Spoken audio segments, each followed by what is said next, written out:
ये घटना उत्तर प्रदेश के एक कस्बे की है, जहां भूत भी दिखाई दिया था और श्री हनुमान जी का नाम लेके उसने भूत को भगा भी दिया था।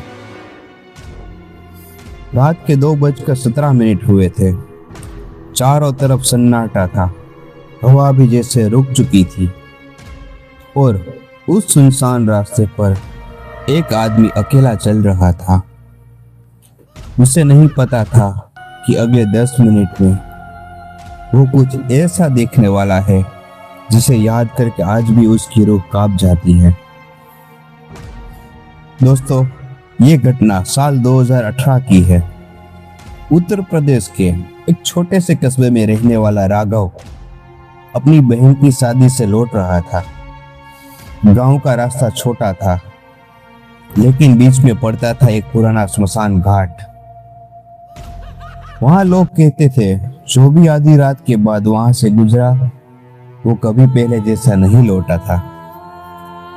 कई लोगों ने वहां सफेद साड़ी वाली औरत देखी थी, किसी ने बच्चे के रोने की आवाज सुनी थी, तो किसी ने जलती चिता के बीच खड़े आदमी को देखा था।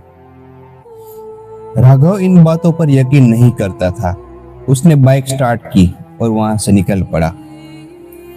रात के करीब 3 बजे जैसे ही स्मशान के पास वो पहुंचा, उसकी बाइक अपने आप बंद हो गई। न पेट्रोल की दिक्कत, न बैटरी की, बस इंजन बंद था। राघव ने दोबारा किक मारी, लेकिन कुछ नहीं हुआ। तभी पीछे से किसी के पैरों में घुंघरू जैसी आवाज आई, छन छन छन। राघव थोड़ा डर गया और उसने धीरे से पीछे मुड़ के देखा, लेकिन वहां तो कोई नहीं था, सिर्फ धुंध, काला अंधेरा और जलती लकड़ियों की हल्की बदबू। राघव ने फिर बाइक चालू करने की कोशिश की। तभी सामने स्मशान की टूटी दीवार पर एक औरत बैठी हुई दिखाई दी। लंबे खुले बाल, सफेद कपड़े और पैर तो उल्टे थे। राघव का गला सूख गया, वो डर गया। उसने आंखें मिलाकर फिर देखा।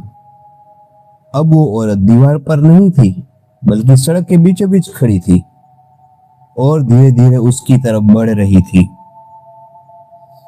राघव डर गया और वहां से भाग भी जाना चाहता था, पर उसके पैर जैसे जमीन में घस गए हो। उस औरत का चेहरा अब साफ दिख रहा था। चेहरे पर आंखें नहीं थी, सिर्फ काले गड्ढे और मुंह कान तक फटा हुआ, और वह औरत मुस्कुरा रही थी।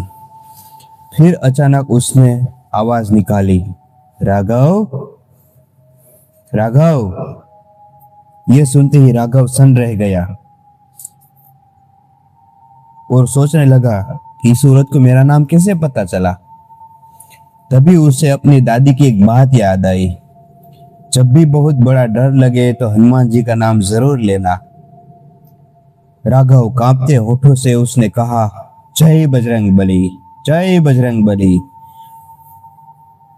फिर जोर से बोला, श्री गुरु चरण सरोज रज, और उसने हनुमान चालीसा पढ़ना शुरू कर दिया। जैसे जैसे राघव हनुमान चालीसा पढ़ता गया, हवा तेज होने लगी, पेड़ हिलने लगे और औरत पीछे हटने लगी।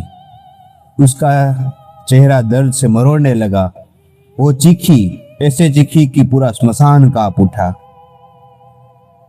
इस घटना के बाद राघव ने बताया था, उसे लोग जैसे उसके पीछे कोई विशाल आकृति खड़ी थी, लाल चमक, गदा जैसी छाया और तेज सुगंध। उसने पीछे मुड़कर देखने की हिम्मत नहीं की, बस लगातार हनुमान जी का पाठ कर रहा था। बस लगातार हनुमान जी का पाठ करता रहा और अचानक सब शांत हो गया। न औरत, न आवाज, न बदबू, सिर्फ सुबह होने की हल्की रोशनी।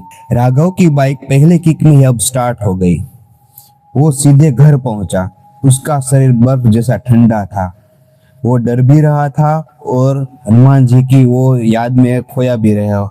जब उसने दादी को सब बताया, उन्होंने सिर्फ इतना ही कहा, जिसका विश्वास सच्चा हो उसकी रक्षा स्वयं संकट मोचन करते हैं।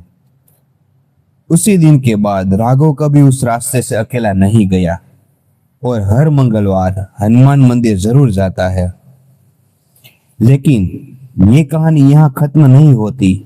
कुछ महीनों बाद गांव के एक बूढ़े आदमी ने राघव से कहा, जिस औरत को तूने देखा था उसकी मौत 10 साल पहले उसी सड़क पर हुई थी। राघव ने कांपते हुए पूछा, आपको कैसे पता चला? वो बूढ़ा आदमी बोला, क्योंकि उस रात मैं भी वहां था। और यह कहकर वो आदमी मुस्कुराया। उसके पैर उल्टे थे। अगर आप भी रात में कभी अकेले हो और पीछे से घुंघरू की आवाज आए तो मुड़ना मत, बस नाम लेना, जय हनुमान।